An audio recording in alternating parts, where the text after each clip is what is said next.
Le 11 mars 2011, un séisme et un tsunami provoquent le plus grave accident nucléaire de notre siècle. La catastrophe de Fukushima au Japon.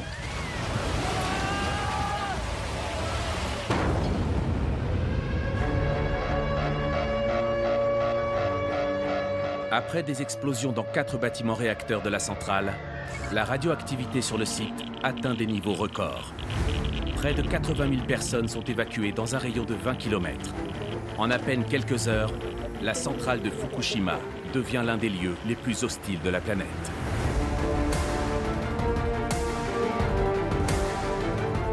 Pour entrer dans les bâtiments de la centrale, tous les regards se tournent alors vers de nouveaux soldats. Faits de métal et bardés d'électronique, les robots. Pilotées à distance, ces machines spécialement conçues pour braver les milieux les plus dangereux allaient devoir affronter le chaos nucléaire de Fukushima.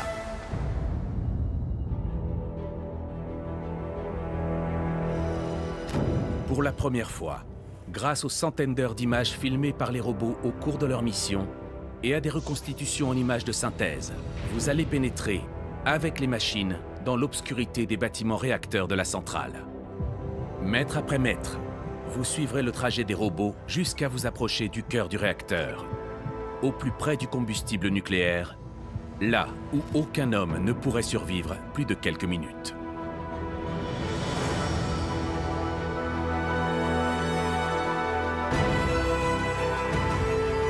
Quelles sont les caractéristiques de ces robots qui interviennent dans la centrale? Quel rôle jouent-ils? Comment les pilotes et les ingénieurs préparent-ils leur mission? Réponse avec 5 d'entre eux. Packbot, Queens, Raccoon, Serpent et Scorpion. 5 robots au cœur de l'enfer de Fukushima.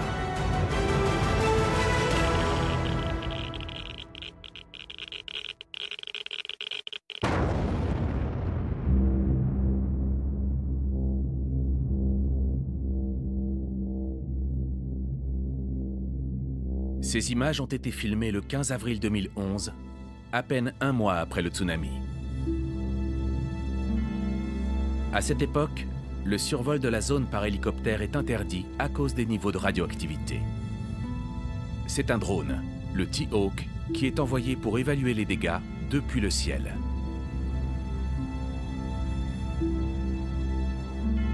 Au milieu d'un paysage de désolation, on distingue les carcasses des bâtiments qui abritent les réacteurs nucléaires.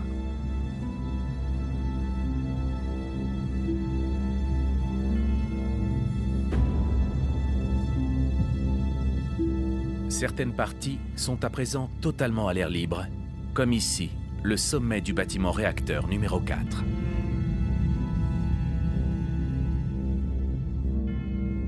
Le site de Fukushima comprend 6 réacteurs et lors de l'accident, il y en avait 3 en fonctionnement, donc qui produisaient à pleine puissance du courant mis sur le réseau. Un qui était en arrêt et puis il y en avait deux autres à l'arrêt également qui étaient en attente de redémarrage.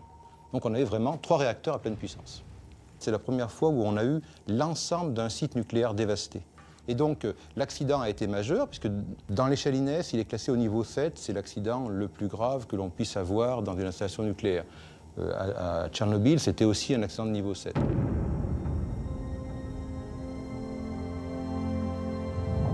L'épicentre du séisme se situe à 80 km au large des côtes du Japon. D'une magnitude 9 sur l'échelle de Richter, il s'agit de l'un des 5 tremblements de terre les plus puissants mesurés depuis l'année 1900 dans le monde. La secousse principale se produit à 14h46. À la centrale de Fukushima, les capteurs sismiques déclenchent l'arrêt immédiat des réacteurs 1, 2 et 3. À l'intérieur, les réactions de fission nucléaire sont stoppées, mais il faut continuer à évacuer la chaleur résiduelle. 1 heure après le séisme, le tsunami qui frappe la centrale de plein fouet met hors service les générateurs électriques de secours destinés à assurer le refroidissement du combustible nucléaire.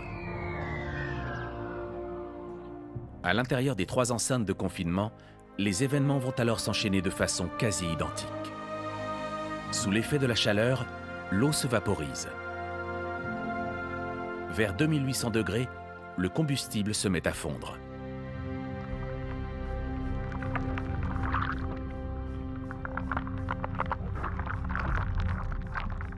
Il se mélange avec les matériaux de structure pour former un magma appelé corium. En quelques dizaines d'heures après le tsunami, les cœurs des réacteurs 1, 2 et 3 auront fondu. Le corium perce le fond de la cuve et s'écoule dans l'enceinte de confinement. Dans la cuve, les matériaux fondus libèrent de nombreux éléments radioactifs, mais également de l'hydrogène, un gaz très léger et hautement inflammable. Sous l'effet de la pression qui ne cesse d'augmenter, l'hydrogène finit par s'échapper de l'enceinte et réagit violemment avec l'oxygène de l'air en une gigantesque explosion.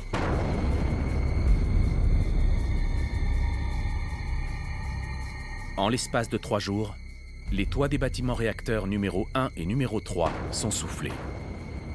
Le numéro 2 est lui touché dans sa partie basse. Le numéro 4, bien qu'à l'arrêt mais situé juste à côté des autres bâtiments, finit lui aussi par exploser.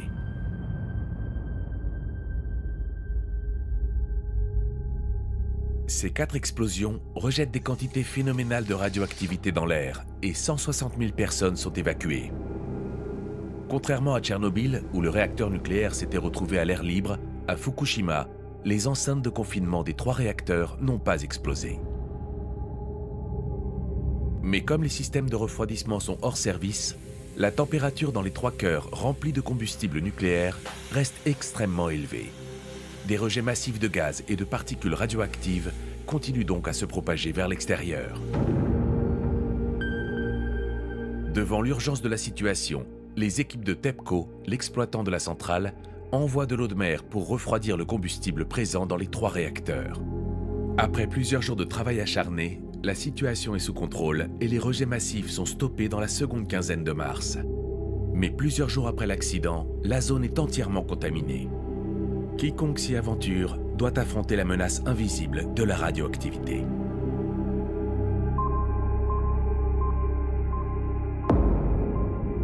Pour la quantifier, on utilise comme unité de mesure le sievert. Une échelle graduée en millisievert permet d'évaluer ses effets sur le corps humain en fonction de la dose reçue.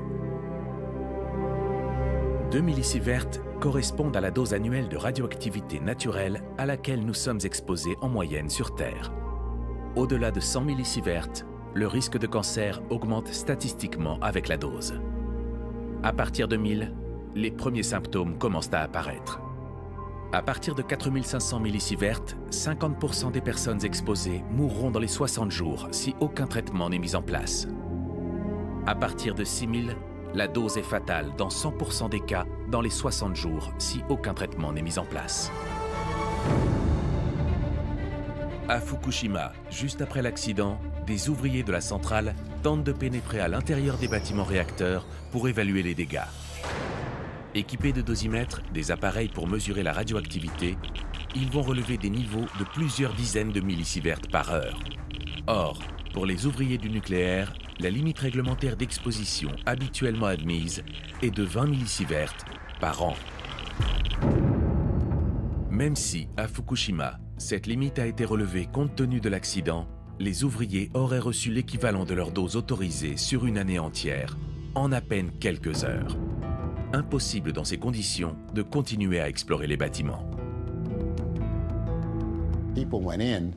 Des gens sont entrés, mais quand vous arrivez dans ce genre d'endroit, vous ne savez pas vraiment quoi faire. Vous entrez en portant votre dosimètre bien devant vous pour mesurer les radiations. Bien sûr, votre combinaison vous protège contre les rayons alpha et bêta, mais vous n'êtes pas protégé contre les rayons gamma. Donc vous devez avancer en faisant très attention et quand les radiations sont trop fortes, vous vous arrêtez. Donc oui, des gens sont entrés, mais ils ont à peine pu faire quelques mètres après avoir passé les portes d'entrée. Les niveaux de radioactivité étaient beaucoup trop élevés pour continuer. Pour que TEPCO, l'exploitant de la centrale, puisse faire un état des lieux des bâtiments détruits, il n'y a donc pas le choix. Il faut envoyer des robots capables de résister à des doses de radioactivité extrêmes. Dès lors, les équipes japonaises se retrouvent confrontées à plusieurs défis. Le premier, envoyer des robots dans les bâtiments réacteurs pour évaluer les dégâts et mesurer la radioactivité dans les zones situées au rez-de-chaussée et dans les étages. Le deuxième défi, inventer des nouveaux robots pour décontaminer les pièces des bâtiments afin que des hommes puissent un jour y pénétrer. Le troisième défi, le plus difficile. Concevoir des mini-robots capables de se faufiler à l'intérieur de l'enceinte de confinement. L'objectif, localiser et filmer le corium radioactif qui a percé la cuve et coulé au fond de l'enceinte lors de l'accident.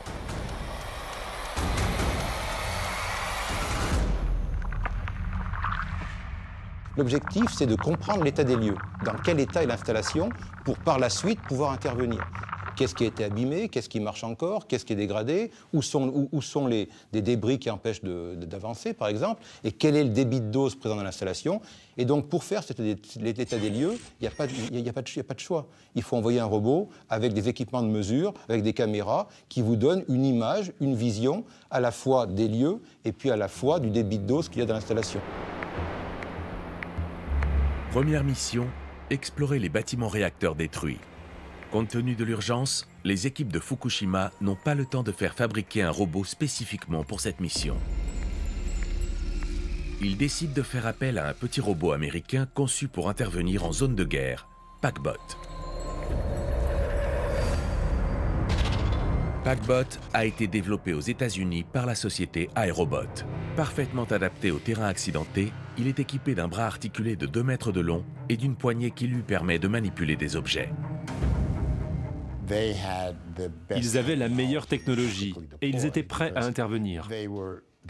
Les robots étaient mobiles, assez petits, on pouvait en acheminer rapidement plusieurs sur le site et ils disposaient de pilotes parfaitement entraînés. Les machines de iRobot sont connues pour leurs faits d'armes en Afghanistan et en Irak. Les robots y repéraient et désamorçaient des explosifs et partaient en reconnaissance avant l'envoi des soldats. Le petit robot de guerre n'a donc jamais été testé dans une zone dévastée par un tremblement de terre. Packbot s'apprête à affronter l'un des environnements les plus hostiles sur Terre, sans que les pilotes et les ingénieurs ne puissent le préparer à son intervention. Un séisme de magnitude 9, suivi d'un gros tsunami qui a franchi le mur d'une centrale nucléaire, c'était une première. On ne pouvait rien programmer. On ne savait pas ce qu'on allait trouver là-bas.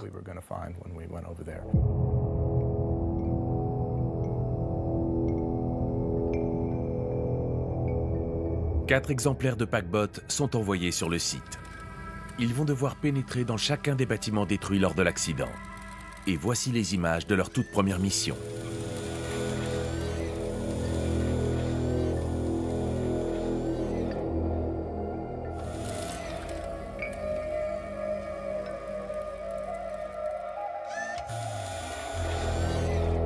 Nous sommes le 17 avril 2011, un mois après le tsunami.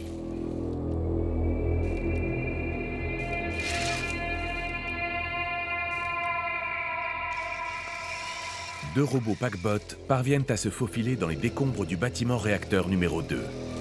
Ils sont les premiers à pénétrer dans l'enfer de Fukushima.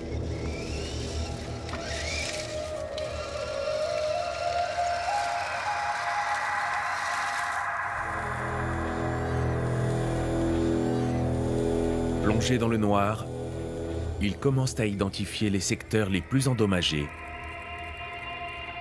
dans un environnement totalement inaccessible aux êtres humains.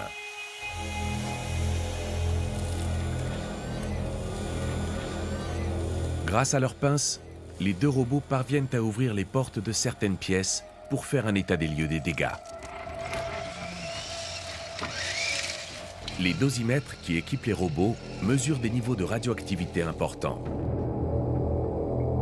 Au cours des quelques heures de leur première mission, les deux robots Packbot emmagasinent des doses de plusieurs centaines de millisieverts. Mais les missions suivantes leur réserveront des niveaux encore plus élevés. Packbot a certes fourni la première reconnaissance visuelle à l'intérieur des installations, mais la carte de la radioactivité qu'il a établie a permis de répondre à une question critique. Où les ouvriers pouvaient-ils survivre pendant une courte période et avec une exposition à la radioactivité acceptable?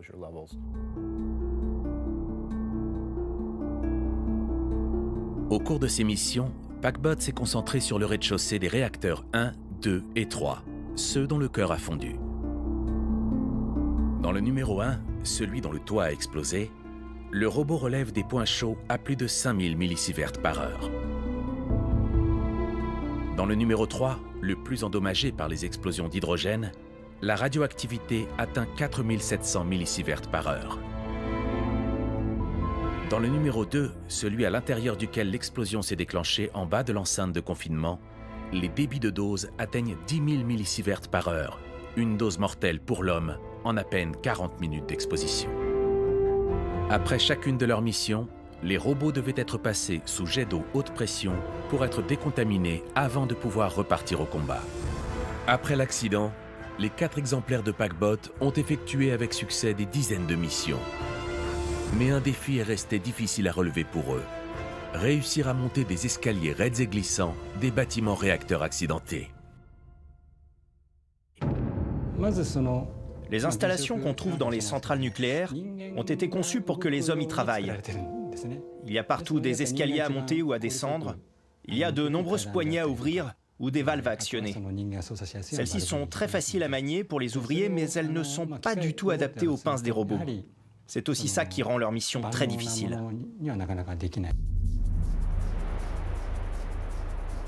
Pour explorer les étages des bâtiments réacteurs, TEPCO doit donc faire appel à un robot qui sait monter les escaliers. Celui qui sera choisi pour cette mission, c'est lui, Quince, un robot japonais, l'un des plus mobiles qui existent.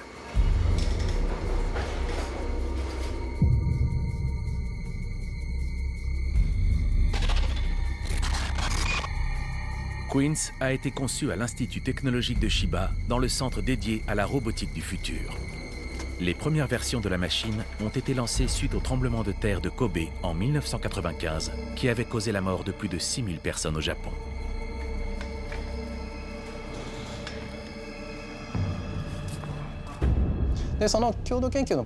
À la base, ce robot a été créé pour explorer les dégâts causés par le séisme, notamment dans des sous-sols de zones commerciales.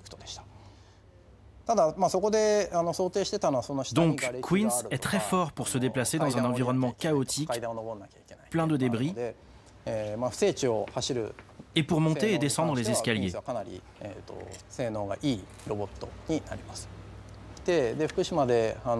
À Fukushima, après le tremblement de terre, il s'est imposé comme un des robots candidats. Mais avant de l'envoyer dans la centrale, on l'a amélioré en ajoutant des équipements pour qu'il soit le plus efficace possible là-bas.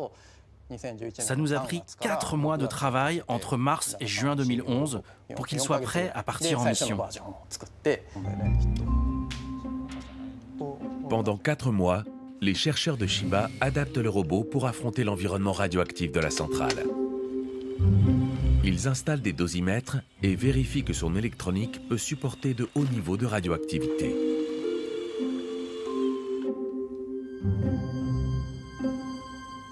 Surtout, ils améliorent ses chenilles pour mieux monter et descendre les escaliers.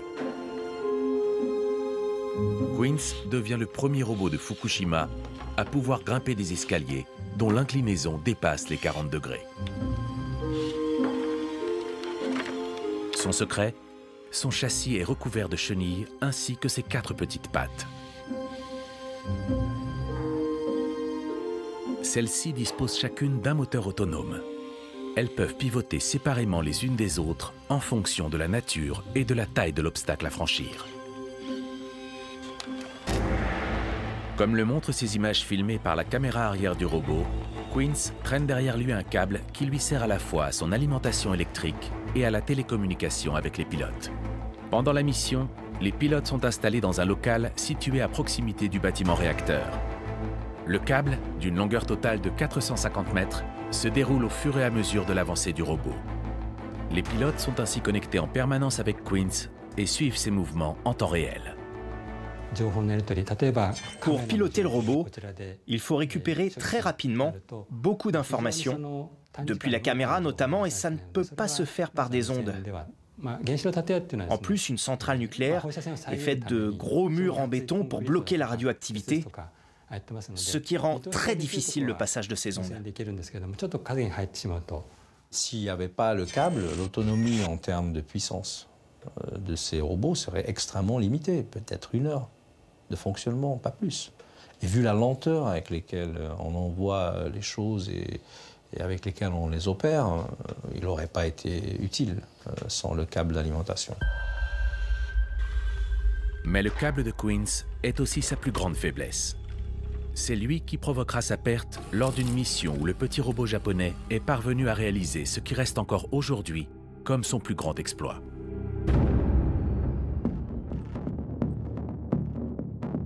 Nous sommes le 20 octobre 2011. Queens doit tenter pour la première fois d'accéder au 4e et dernier étage du bâtiment réacteur numéro 2. Quand il pénètre au niveau du rez-de-chaussée, il ne le sait pas encore, mais ce sera sa dernière mission. Il monte d'abord au premier étage par un escalier situé sur le côté nord du bâtiment. Mais les escaliers qui continuent à grimper vers le 2e étage sont trop glissants. Le robot rejoint alors les escaliers situés à l'opposé, côté ouest, qui eux sont praticables.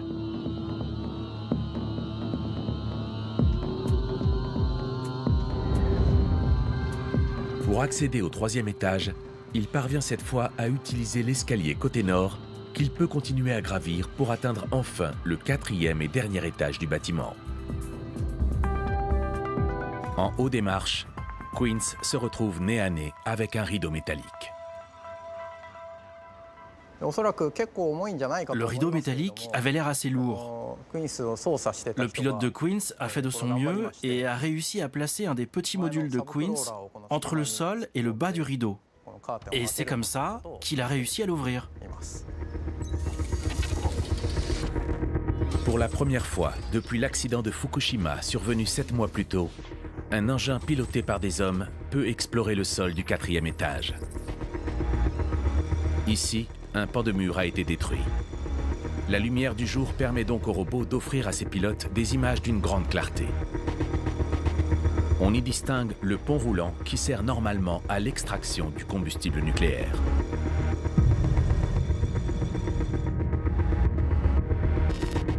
Les niveaux de radioactivité atteignent 230 millisieverts par heure. Queens apporte donc à ses pilotes une information cruciale pour la suite des opérations. Il est encore impossible pour un ouvrier de venir travailler au 4e étage. En une seule heure de présence sur place, il recevrait une dose 10 fois supérieure à la dose habituellement autorisée sur une année entière. Après la réussite de sa mission, le robot prend le chemin du retour. Il utilise pour cela le même trajet qu'à l'aller. Il redescend au 3e étage par l'escalier nord, puis parvient au 2e étage. Il se retrouve cette fois en haut de l'escalier qu'il n'a pas pu emprunter lors du trajet aller. Il rejoint donc l'escalier côté ouest pour tenter de descendre au 1er étage. Mais une fois arrivé à proximité de l'escalier, le robot est stoppé net.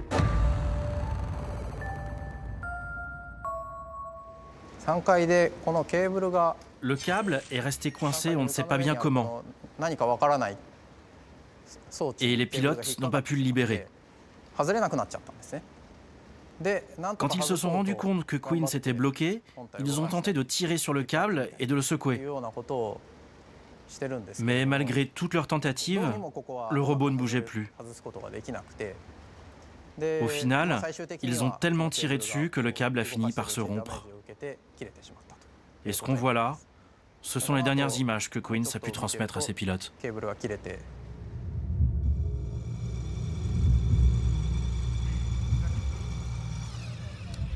La communication est coupée. Les opérateurs du robot assistent impuissants à la mort en direct de Queens numéro 1. Personne ne peut aller secourir ce robot irradié qui gît toujours au 2e étage de l'unité 2. La preuve avec ces plans de la dépouille de Queens filmés par un autre robot des mois plus tard.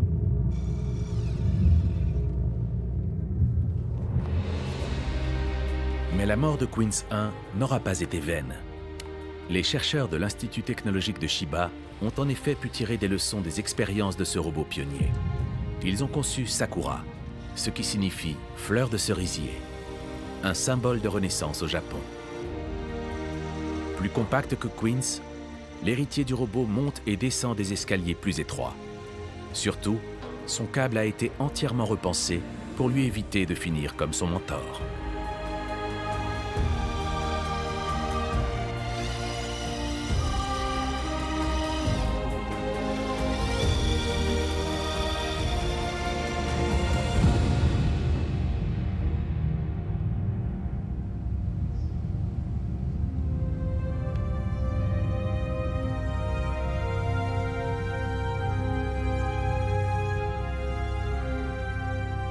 Cinq ans après l'accident, une partie de la zone qui entoure la centrale de Fukushima est toujours interdite à cause des niveaux trop élevés de radioactivité. Ils atteignent 50 millisieverts par an, 25 fois plus que la radioactivité naturelle. Dans ces zones, le retour des populations n'est pas autorisé par les autorités japonaises pour ne pas prendre de risques sur leur santé. Des magasins abandonnés, des maisons vidées de leurs habitants, des parkings sans voiture. L'endroit est comme figé dans le temps.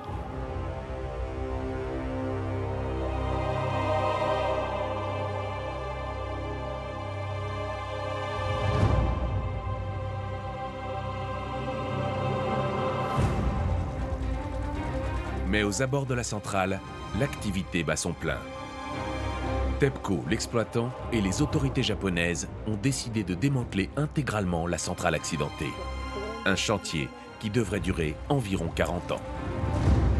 Plus de 7000 ouvriers travaillent chaque jour à la décontamination du site.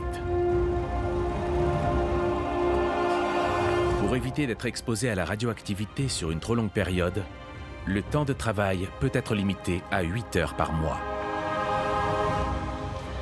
Et après chaque journée de travail, les doses qu'ils ont reçues sont scrupuleusement surveillées et leur tenue systématiquement brûlée par précaution.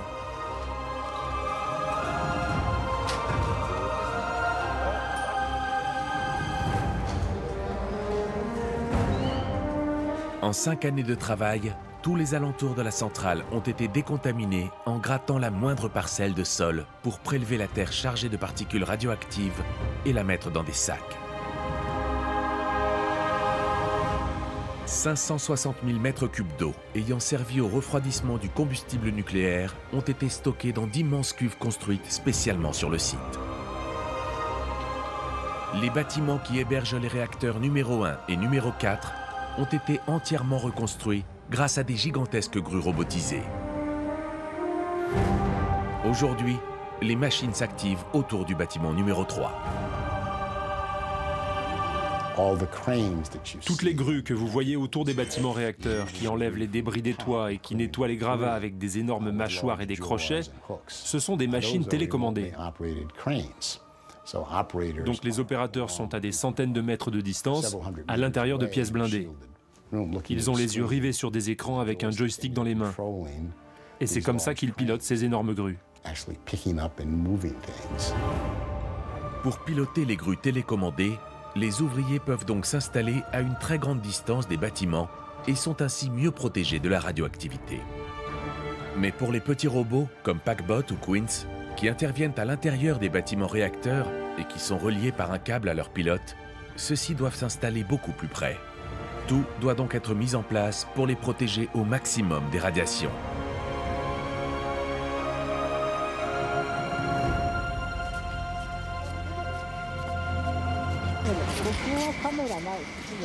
Aujourd'hui, la radioactivité est plus forte qu'avant. Supérieure, vous voyez, à 200 microsieverts par heure.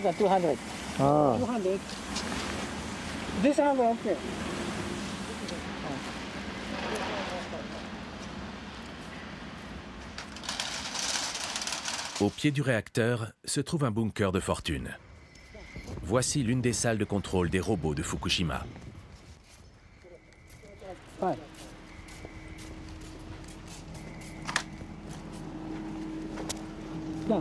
Vous voyez, c'est de cet endroit que les ouvriers pilotent les robots de décontamination qui interviennent à l'intérieur du bâtiment.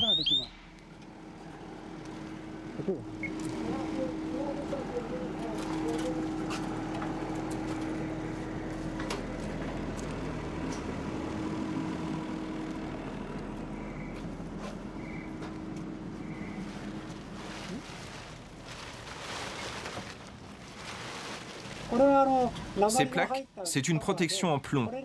Elles permettent de diminuer l'exposition à la radioactivité des opérateurs qui sont à l'intérieur.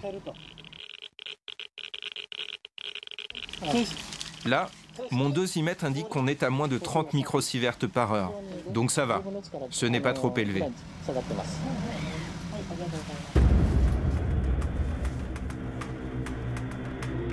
À l'intérieur, les pilotes travaillent dans des conditions extrêmes. Ils sont obligés de manœuvrer les robots par le biais du retour vidéo, tout en portant une tenue complète de protection radiologique.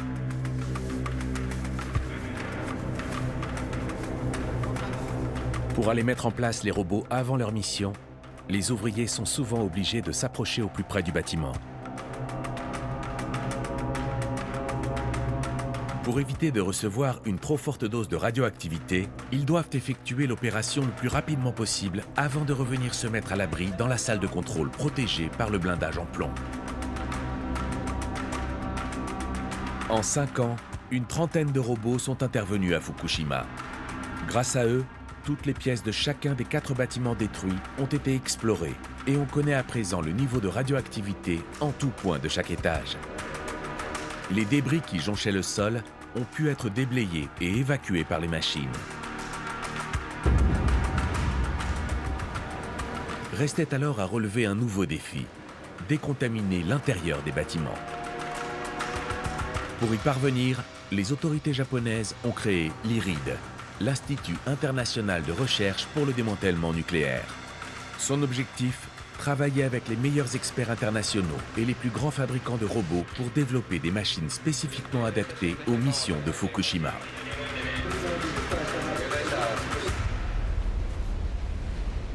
L'un des premiers robots décontaminateurs a été testé pour la première fois en 2013.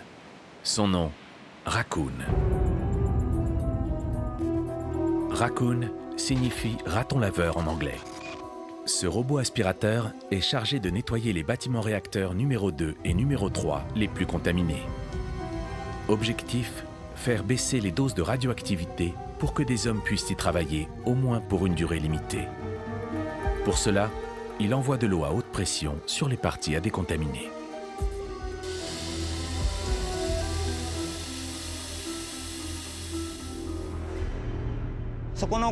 L'eau pressurisée est envoyée depuis cette machine hydraulique. Elle passe par ce tuyau avant d'arriver à la tête qui la pulvérise au sol. Ensuite, il y a un deuxième tuyau, beaucoup plus gros, qui sert à récupérer l'eau chargée en particules radioactives. En fait, ça fonctionne vraiment comme un aspirateur. Sauf que là, on aspire de l'eau contaminée.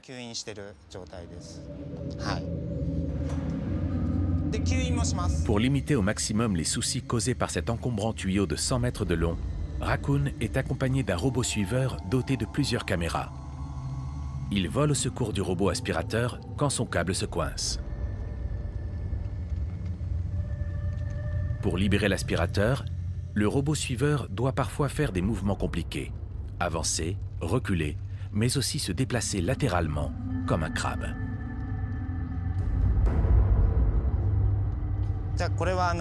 Ça, c'est une roue qu'on appelle mécanum.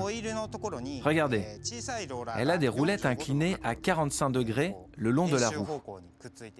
On équipe la machine relais avec ces roues. En fonction de l'endroit où elle veut se rendre, elle fait bouger ses roues mécanum. Et elle arrive comme ça à faire des mouvements qui seraient totalement impossibles avec des roues normales. Raccoon a pénétré à de nombreuses reprises dans les bâtiments réacteurs numéro 2 et numéro 3.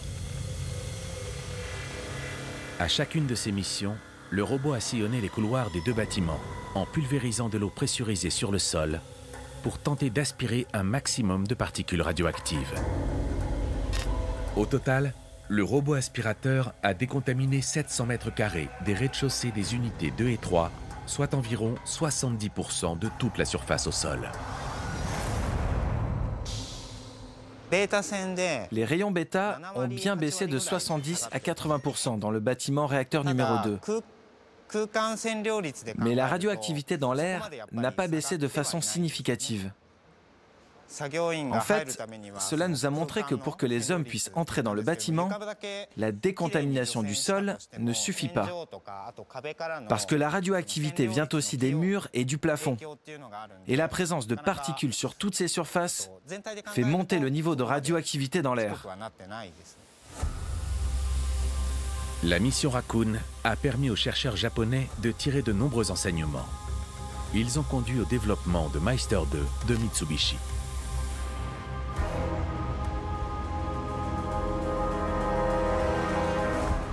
Ce tout nouveau robot décontaminateur peut atteindre la partie haute des murs et le plafond.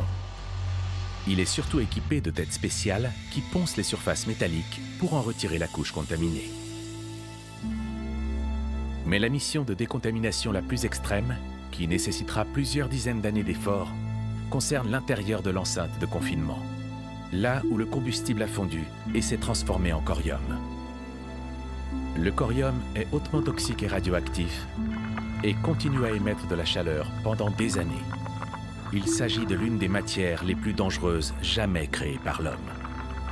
Vous imaginez un bâtiment réacteur à l'intérieur duquel vous avez une sorte de magma métallique qui est solidifié maintenant, qui se trouve au fond du bâtiment. Que faire? Vous ne pouvez pas laisser l'installation indéfiniment comme ça, c'est impossible.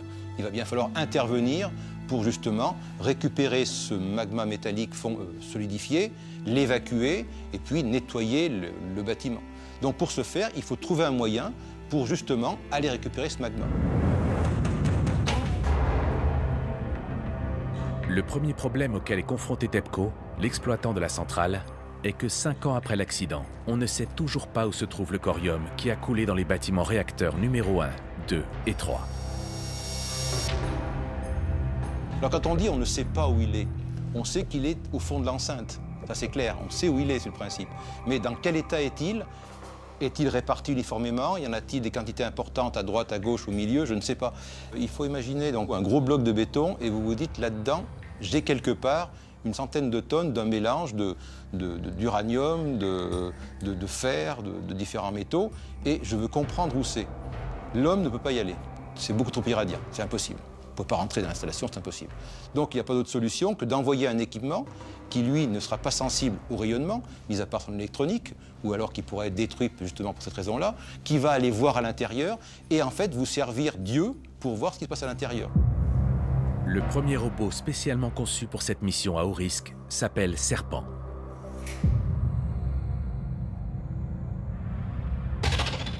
Doté d'une caméra, d'un thermomètre et d'un dosimètre pour mesurer la radioactivité, le robot Serpent ne mesure que 60 cm de long. En plus de sa petite taille, il a un atout, sa capacité à changer de forme. Il peut prendre la forme d'un I pour être le moins encombrant possible, ou d'un U pour être plus stable. En avril 2015, 2 robots Serpent sont envoyés en mission au cœur du réacteur numéro 2. Pour parvenir à l'intérieur de l'enceinte de confinement, chaque robot doit se faufiler dans un tuyau d'à peine 10 cm de diamètre. Au bout du tunnel, à l'aide d'un câble, les pilotes le déposent alors 5 mètres plus bas. Pendant la descente, le robot change de forme pour se poser sur la grille métallique de l'enceinte.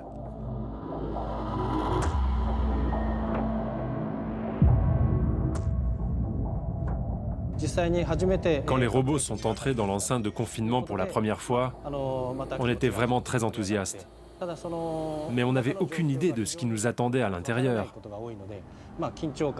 Donc en fait, on était à la fois très excités, mais aussi très tendus pendant l'opération.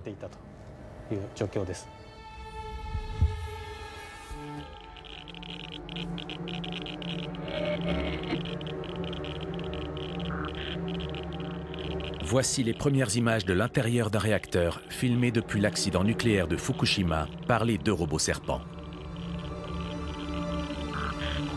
L'un des robots mesure des niveaux de radioactivité proches de 10 000 millisieverts par heure. Des doses extrêmes qui attaquent immédiatement les composants électroniques de leur caméra et détériorent la qualité des images.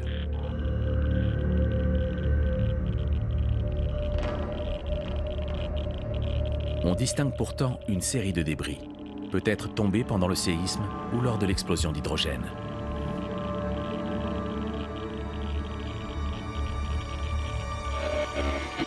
Plus loin, ils observent également un bloc plus massif.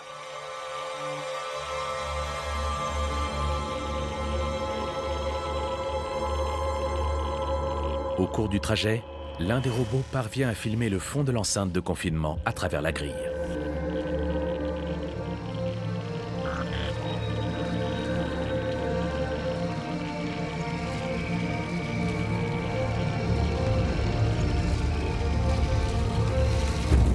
Ce petit rond est le reflet de la lampe du robot. Il prouve la présence d'eau contaminée dans l'enceinte. Il y a donc bien une fuite dans la cuve du réacteur, normalement remplie d'eau pour refroidir le combustible.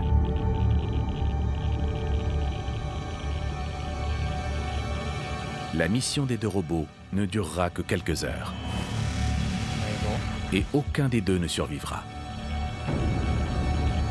Le premier robot se retrouvera bloqué dans un espace entre deux grilles métalliques.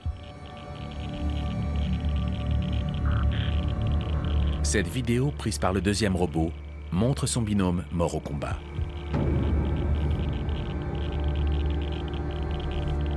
Quant au deuxième robot, il ne parviendra pas à effectuer le trajet du retour. Envoyer un robot à l'intérieur de l'enceinte de confinement par un tuyau aussi étroit était déjà un énorme challenge en soi. Mais parvenir à le récupérer était peut-être encore plus difficile. Pour y arriver, il fallait observer la situation du robot par le biais d'une autre caméra qu'on avait introduite dans le tuyau après l'entrée des deux robots. Mais quand le robot Serpent est revenu de sa mission, cette caméra n'avait pas pu résister à la radioactivité. Elle ne marchait plus. Sans caméra pour superviser son exfiltration, le robot survivant restera bloqué à 5 mètres du but. Après quelques heures passées sur la grille de l'enceinte, il finira par succomber à son tour à la radioactivité.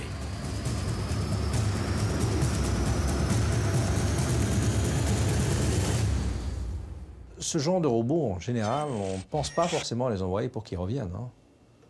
Voilà, assez souvent, il faut faire le deuil du robot qu'on envoie. Et ça a été fait dans cet esprit. Quand on peut les récupérer, après, c'est pas évident qu'on puisse vraiment les récupérer. Pour certains, ils sont tellement contaminés que, qu'est-ce que vous voulez, c'est une opération kamikaze pour les robots. Malgré la mort des deux robots, la mission Serpent a permis de connaître l'état et les niveaux de radioactivité de l'enceinte de confinement. Elle a ainsi préparé le terrain pour un autre robot dont la mission va s'avérer encore plus périlleuse, le Scorpion. Comme le Serpent avant lui, la forme de ce petit robot de 54 cm s'inspire de la nature. Tel le dard du Scorpion, la partie arrière du robot peut se replier sur la partie avant. Totalement autonomes l'une par rapport à l'autre et chacune équipée d'une lampe LED et d'une caméra, les deux parties du robot Scorpion peuvent explorer simultanément des zones différentes de l'enceinte.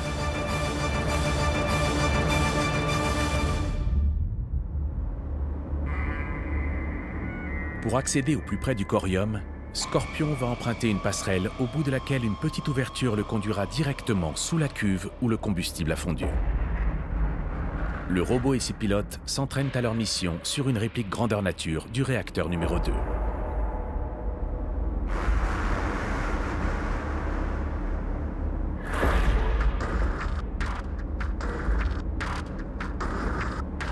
Pour pénétrer à l'intérieur de l'enceinte de confinement, Scorpion devra d'abord s'étendre de tout son long pour franchir un premier tunnel d'accès et être déposé sur la passerelle.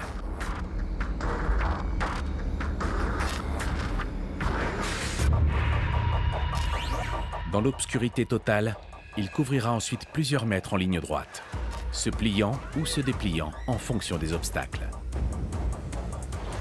Au bout de la passerelle, Scorpion devra alors réussir à franchir le vide de 20 cm qui sépare la rampe d'accès de la grille qui se trouve sous la cuve.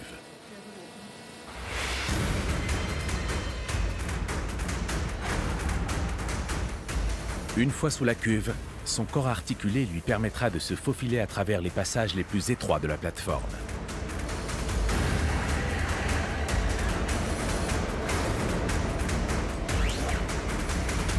Il pourra même rouler sur lui-même et se redresser, au cas où un débris venait à le renverser.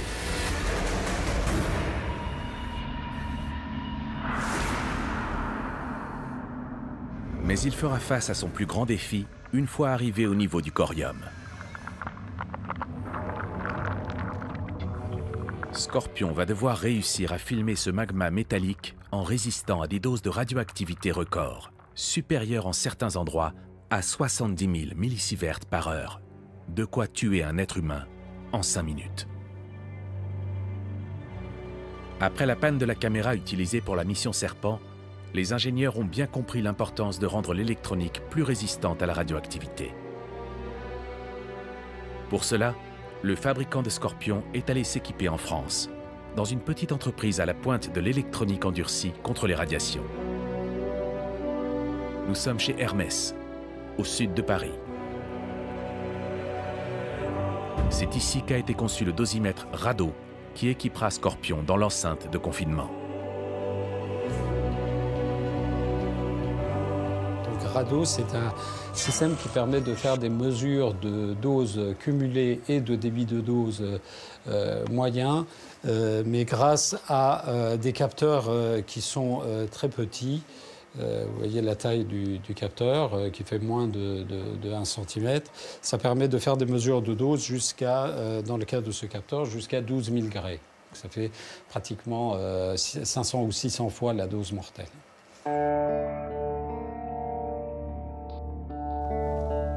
Pour concevoir des produits électroniques aussi résistants, Hermès travaille avec l'Institut de radioprotection et de sûreté nucléaire et le commissariat à l'énergie atomique et aux énergies alternatives, situé juste à côté.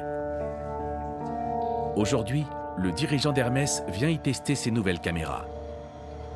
Derrière cette porte blindée et des murs de plus d'1 mètre d'épaisseur, les composants électroniques vont être soumis à d'intenses débits de doses de radioactivité.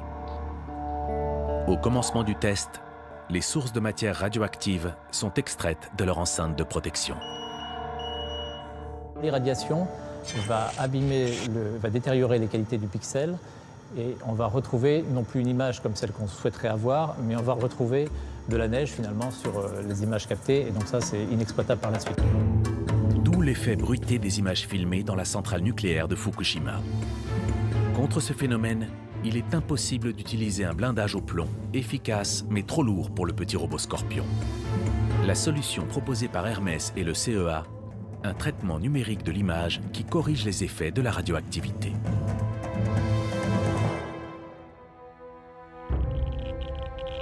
Des logiciels embarqués analysent donc en temps réel les pixels de la caméra touchés par les radiations. Les données de chaque pixel endommagé sont alors retraitées numériquement pour en supprimer le bruit et restituer l'image filmée par le robot. Grâce à ces tout nouveaux équipements embarqués, Scorpion sera bientôt prêt pour sa mission, prévue dans les prochains mois.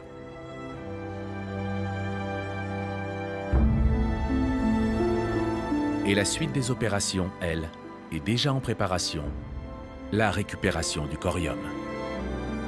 Elle n'interviendra, si tout va bien, qu'à partir de 2020.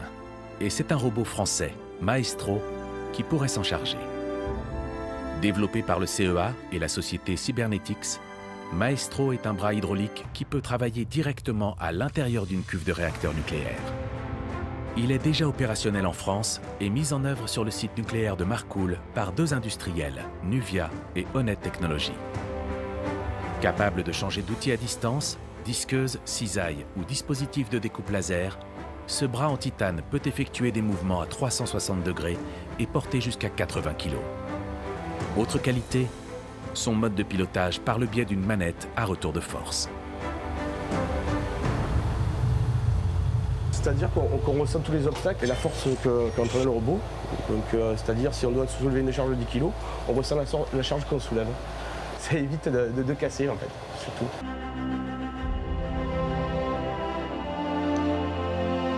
Les équipes de Maestro s'entraînent à leur mission grâce aux dernières technologies de réalité virtuelle. Les pilotes sont ainsi confrontés précisément aux opérations de démantèlement à effectuer. Les nouvelles performances de Maestro montrent à quel point les machines se perfectionnent et s'adaptent de mieux en mieux à leur mission. Pendant les 30 à 40 ans que vont prendre le démantèlement de Fukushima, des millions d'euros vont être injectés dans la recherche et le développement pour concevoir les machines du futur.